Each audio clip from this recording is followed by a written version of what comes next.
अच्युतं केशवं सत्यभामाधवम्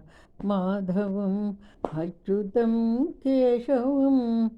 सत्यभामाधवं माधवं श्रीधरं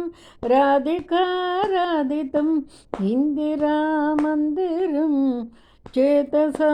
सुन्दरं देवकी नन्दनं नन्दजं सन्धदे विष्णवे जिष्णवे शङ्खिने चक्रिणे रुक्मिणी रागिणे जानकी जानये वल्लवे वल्लभायार्चिता यात्मने कंसविध्वंसिने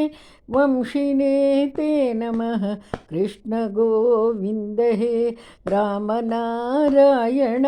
श्रीपते वासुदेवाजिता श्रीनिधे अच्युतानन्त हे माधवा धोक्षजा द्वारका नायक द्रौपदी रक्षक।